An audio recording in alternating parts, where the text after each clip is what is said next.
Oftentimes we think that the success of the Titan leaders or the Titans of the past, are tied to their ability to innovate or their ability to create courage where everyone else runs out. But I want to tell you today that the deep work of Titans is often tied to the word discipline. Today on the podcast, we're going to talk about what actually multiplies the effort that you have in life, in business, in your career, in your personal life, whatever it is. There's this word called discipline, and your business will never outgrow the discipline of the leader.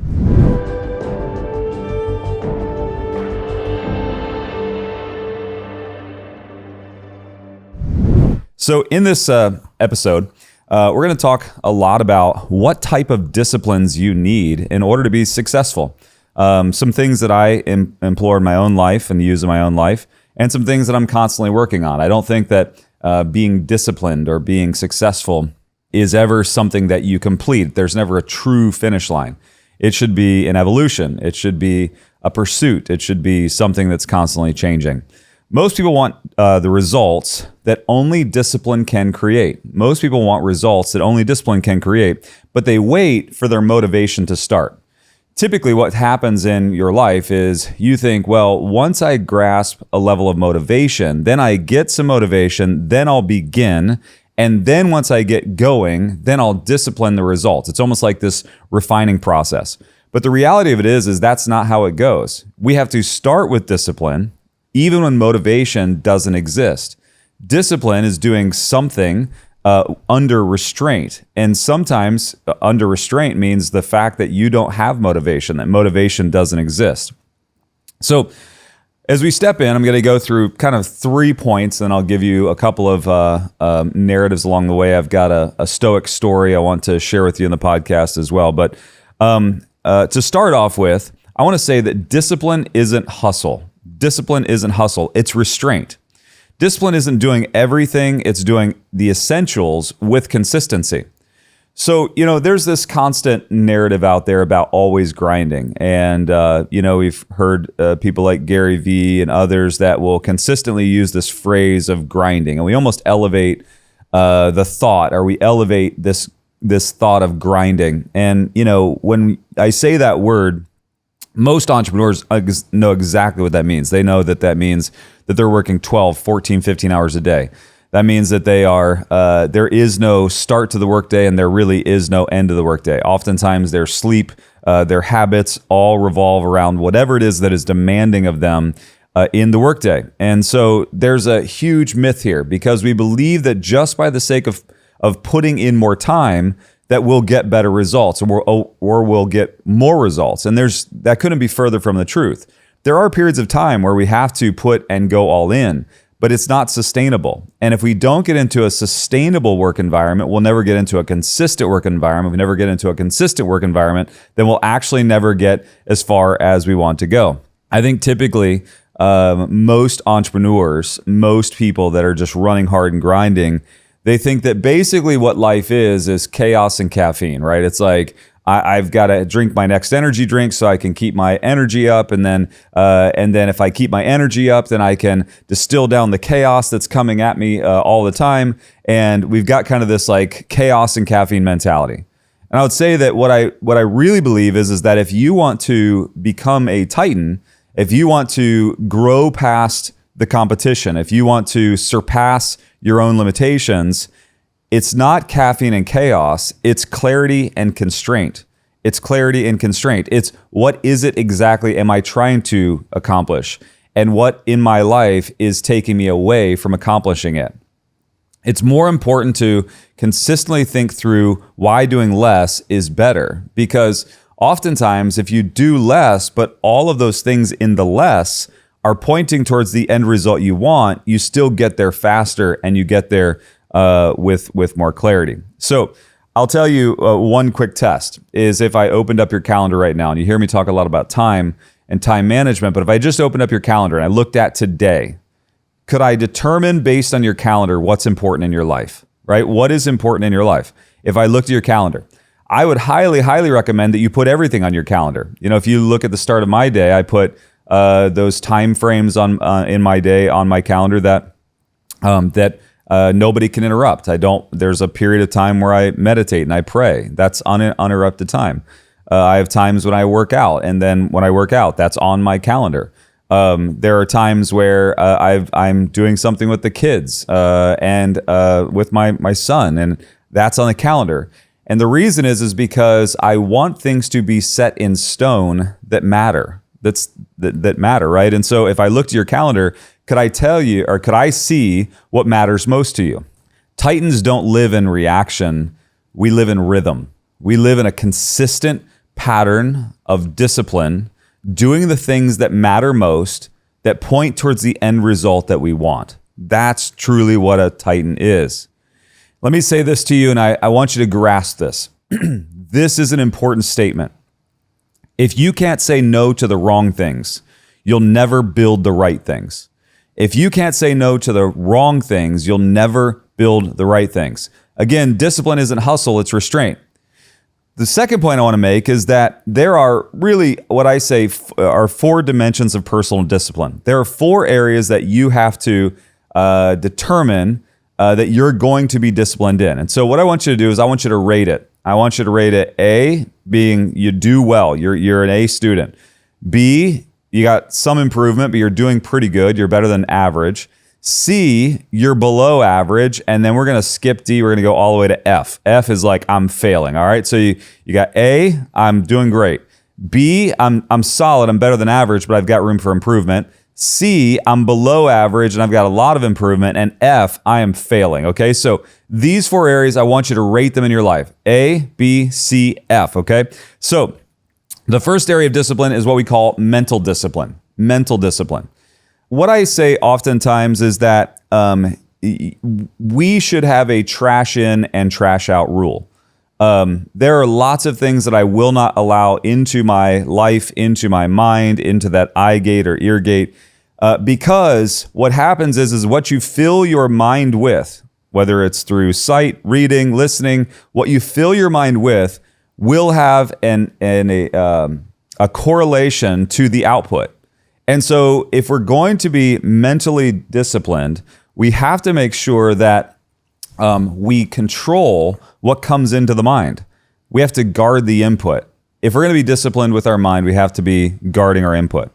We have to also choose long-term thinking over short-term pleasure. If we're going to be mentally disciplined, we have to avoid the things that give us short-term pleasure that we know will give us, that will take away from the result that you ultimately have. And this could be everything from food choices to drink choices to, it could be a lot of different things. It could be who you let in your life, who you let influence you. We have to not just take on these short-term pleasures and avoid the long-term consequence. Let's choose long-term thinking over short-term pleasure. And then the third part of mental discipline is this, and this is where most entrepreneurs really struggle. I know I struggle here. This is something that I'm constantly pursuing, and that's daily silence. Daily silence, journaling, strategic thinking time, those time periods where we can sit in silence and think, where we can isolate the mind away from the noise that's all around us. It's making sure that there's time in our schedule where there's a break, where, for me, it's prayer, it's meditation, it's things that allow my mind to go away from the things that are crowding it and that are noisy and that are stomping all over my thoughts, and allowing myself some space to get some clarity to allow in my own life what I would say is the voice of God in my life, where I can begin to tap into the divine, where I can decide, hey, there's something bigger than me going on in this world, and you have to have silence in order to get there. Okay, so that's mental discipline. So how did you do? Mental discipline, A, B, C, or F? Failing. Gotta make big changes. Okay. Next dimension of personal discipline is what we call physical discipline. Now, this is more than just working out. This isn't just a workout routine. Physical discipline can be tied to our sleep, our movement, our hydration, right? Like, these are the 3 components that I think through all the time is, how am I doing on my sleep? Am I getting adequate enough sleep? Oftentimes, just adding a little bit more sleep to your schedule does amazing things for your body, for the clarity of mind, for your memory, for your cognitive function. Just a little bit more sleep. And so many times as an entrepreneur, we go back to that grind mentality. We think like, oh, I just got to suck it up. I got to live on 4 hours or 3 hours. And I did that for many years. And I got to tell you that it takes such a massive toll on your body to deprive it of sleep. You're better off to focus and to isolate down and get good sleep in order for your brain to function so that you can be a Titan leader. Sleep, movement, hydration. Sleep, movement, hydration. These are not optional things. These are things that have to exist in my life. Next, discipline in your body sharpens your leadership. I believe that putting my body under subjection through whether it's just doing things that I don't like, right? I don't enjoy getting up and doing cardio in the morning. I don't enjoy working out, right? Like I don't enjoy the feeling of it. Now I enjoy the result of it. I enjoy the feeling after it. But in the middle of it, when you have to get up, you have to do it, you have to put your body under subjection. I don't enjoy doing that. But what it does is it begins to it begins to cull the mind, where when I'm willing to do the hard things, when other hard things come into my life, I don't run from them, I face them head on. Disciplining my body sharpens my leadership. Oftentimes, I'll talk to leaders all the time, and one of the things that most leaders struggle with is the hard conversations with their employees. And I can tell you that when you shy away from hard things, you shy away from all hard things. So, if I have a leader who is struggling to have the hard conversation with their employee, oftentimes we just chalk that up to, well, they don't like confrontation, or they don't like doing that, like that portion of it. But I got to tell you that there's a correlation. There's typically a correlation with people who will not have the hard conversation and people that won't do hard things in their own life. Right? If you look at oftentimes the undisciplined body, you'll see undisciplined areas in every other area of their life. That's why it's so important to make sure that we maintain a level of discipline. Then the third thing, and I know this one's going to hurt because it hurts me sometimes too, is if you can't master what you eat, what else is actually mastering you? Mastering what you eat should be the easiest thing that you face, right? Like think about all the things that you have to do throughout the day. You're telling me that not eating that brownie is the hardest thing that you have to face, right? Like you face hardship. Some of you are in sales, some of you are in marketing, some of you are in building. It's like, come on, and you can't master what you eat. The phrase that I constantly think through is, if I master what I eat, then I can master everything else. And I just go back to that statement I said, if you can't master what you eat, what else is mastering you? This is physical discipline. That one's a tough one. I don't know why it's a tough one, but it's a tough one. All right, number 3. How did you do on that last one? Number 2 on the physical. Did you get an A, B, C, or F? Okay. Number 3, emotional discipline. Emotional discipline.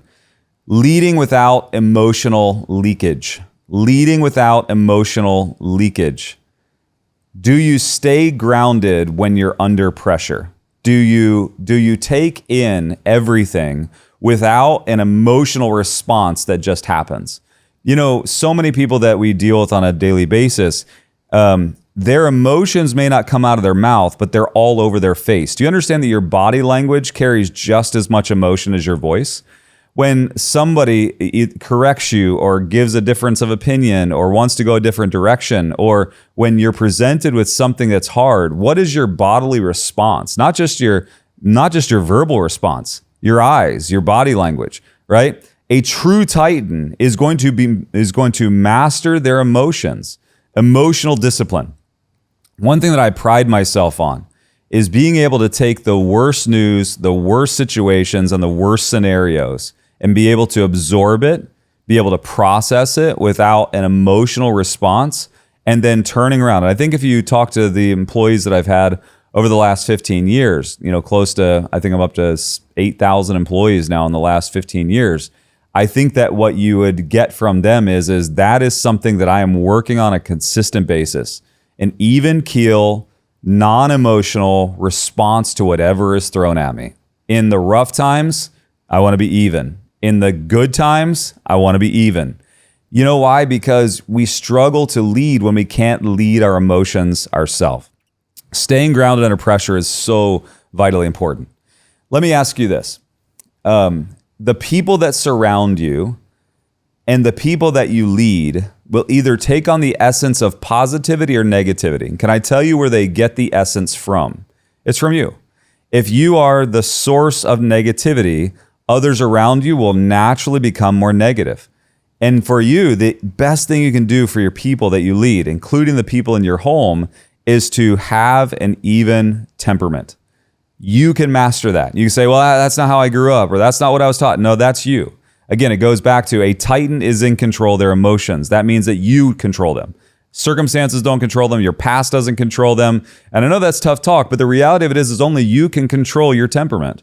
And you are in control of your temperament, whether you decide to be in control of it or whether you choose to temper it or not, right? To pull it back. The power of a pause before reaction is everything. The power of a pause. That simple piece right there, mastering pausing for 1 second, pausing for 2 seconds before you react.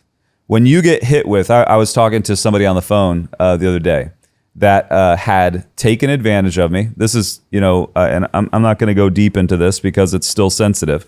Had taken advantage of me, had ripped me off, had taken money from me, set unclear expectations, and then never fulfilled on the expectations that were set. And then left me with all of the consequences, all the results. And then this person began to tell me that all of that was my fault. I invested in this person. I gave this person massive runway.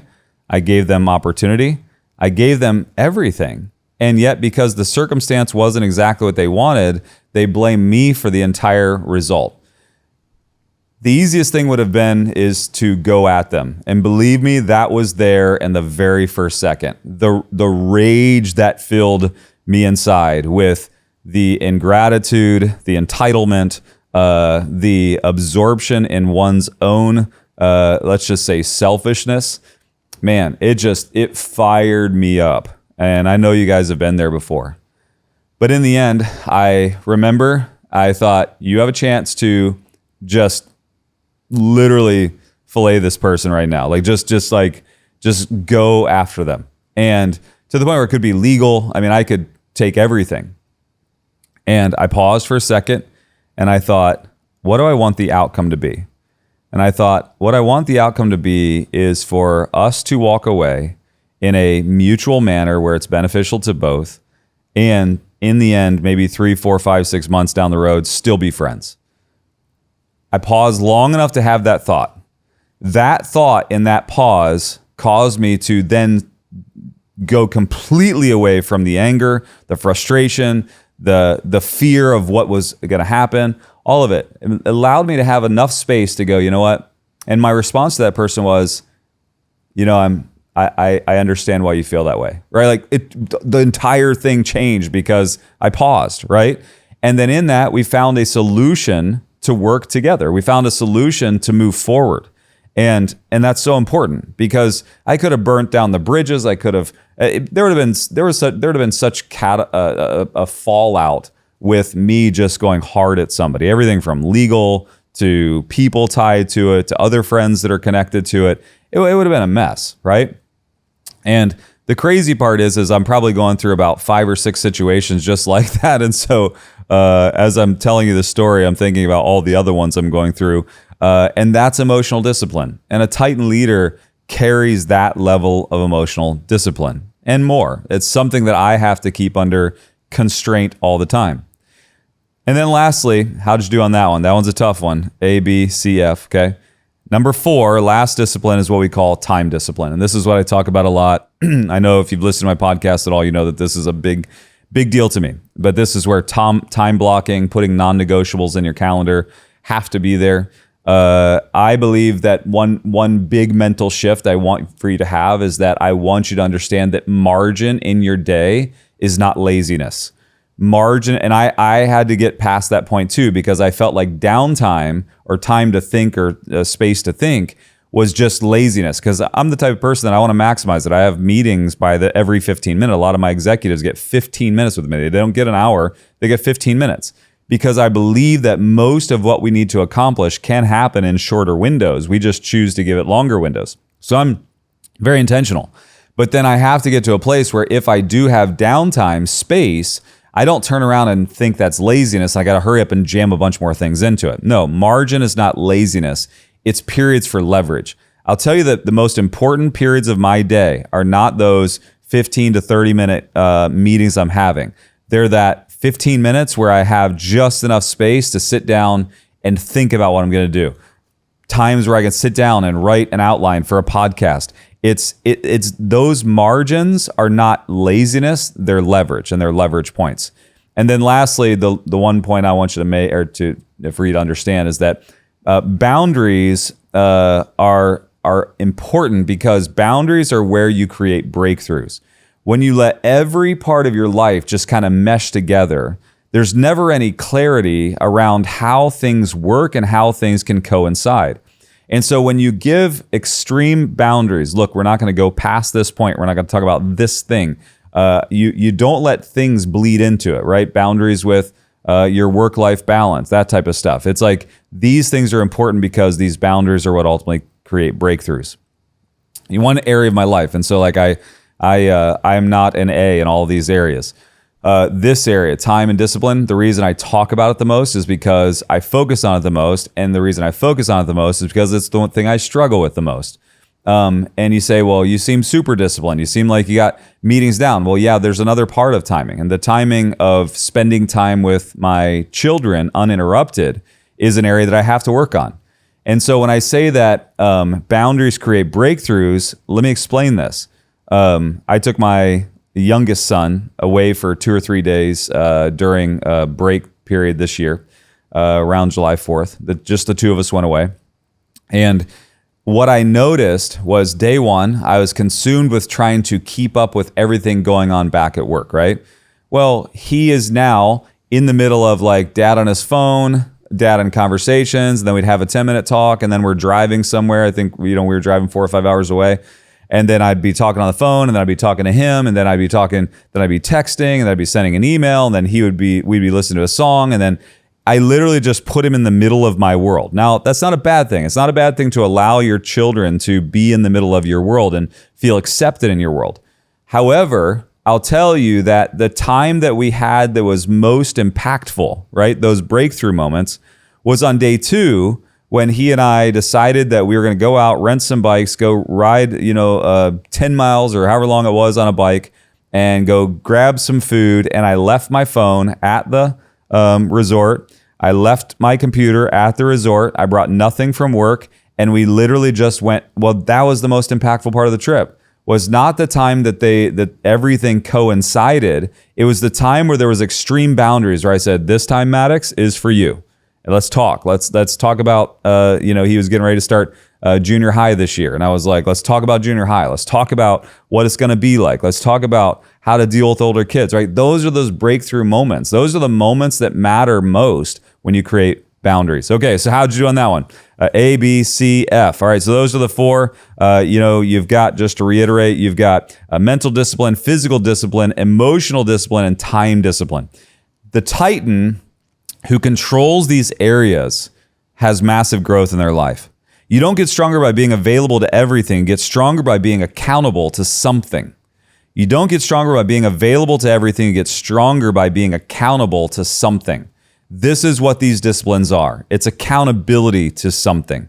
I told you I'd tell you a quick story, and I want to tell you a story of one of the Stoic generals in Roman history. His name is Lucius, and he's essentially defending a city that's under fire. You've got cannonballs coming in. You've got all kinds of different things. This is back in the day when cannonballs were literally just cannons were just being created by the Persians and others. And he's under fire. The city is on fire. He's half of his robe is torn. He has marks on his face.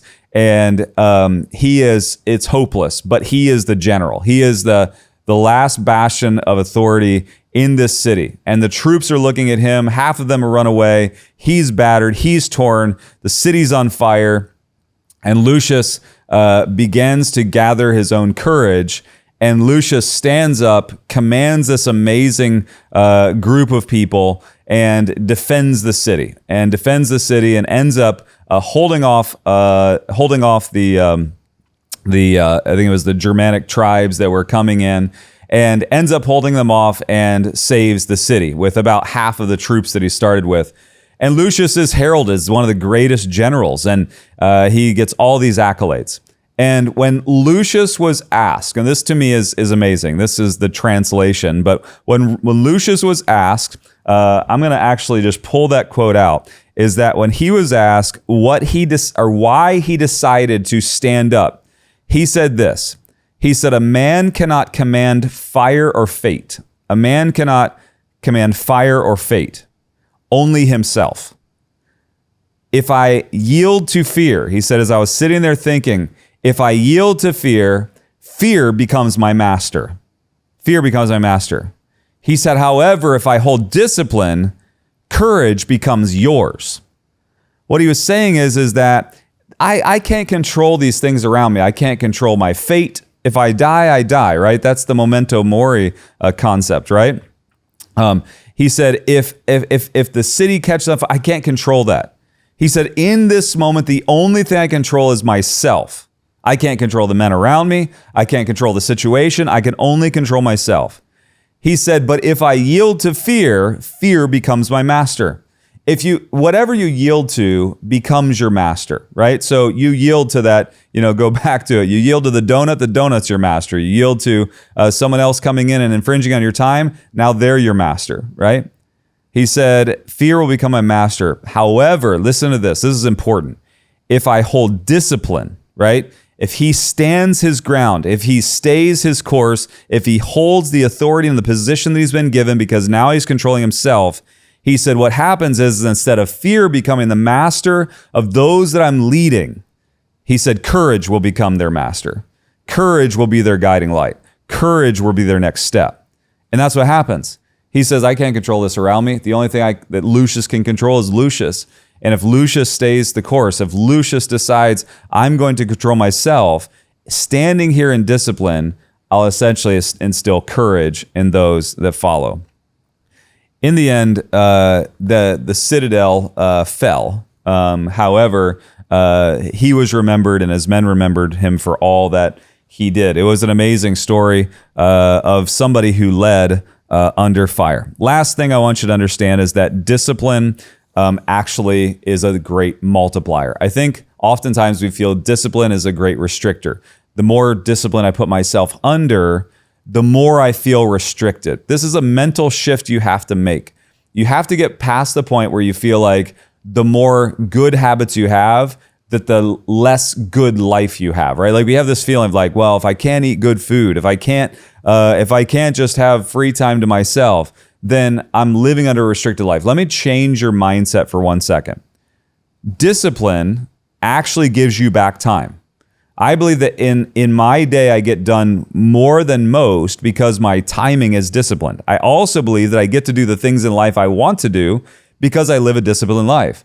Oftentimes, you just let everything else come in. You don't even get to do the things you want to do. So in your thinking, you think, well, I want to live in freedom. And in living in freedom, which is unrestrained, then everything comes into your life and you're fighting fires in a very reactive mode. Number 2, discipline reduces decision fatigue. You ever gotten to the end of your day and you're like, my 19-year-old son will say, where do you want to go for dinner? And I'll be like, I don't even care. I've made a million big decisions today. The last thing I want to do is make a decision on where we're eating. I don't even care, right? Like it's decision fatigue, right? Well, what happens is the more disciplined you are in where decisions are happening because of the principles you've set, you don't have to make constant decisions. You don't have to sit there and weigh everything. The decisions are already made. There should be principles in your life through discipline that when these things pop up, they're automatic. You don't have to think about them, right? Next, I'll give you an easy one. For lunch, oftentimes I'm very disciplined in what I eat. And for the most part, for the longest time, I just ate chicken and a vegetable. It didn't matter if it was broccoli or if it didn't matter if it was green beans. I didn't care. And it's the simple things and just literally saying, this is what I'll eat for lunch every day, right? Like, and you think, well, that's boring. Well, anytime I want to change it because it's boring, I can. But let's just say I change it one day and I decide I'm going to go crazy. I'm going to go get a burger or whatever it is. It's like, but the other 6 days of the week, it's already taken care of and I don't have to think about it. And when my EA comes in and says, what do you want for lunch? I don't have to say, well, I think what I'm going to do is, I'll do a salad today or like whatever. It's like, it's just taken care of. And it's little things like that when you just set it, you just let it go, right? Like just move on. Discipline reduces decision fatigue. Discipline allows leaders to become scalable humans. Most of your problems is that what you do is not scalable or they can't be replicated, right? In order to scale who you are and replicate who you are, you have to be disciplined. It can't be a free-for-all of creativity. You have to be able to be replicated, right? To be to have somebody come in that looks at you as a sustainable, scalable human, and then you'll get more out of your life and you'll multiply your life. And then lastly, I want to say this is that rituals are always greater than motivation. Rituals always have a greater output than motivation. Here's a couple of actionable practices I want you to think about. How did you do on the scale? How did you do on all these disciplines? Is this episode rough for you, or does it just reinforce what you already believe and what you're already doing? Here's a couple of actionable practices I want to leave you with.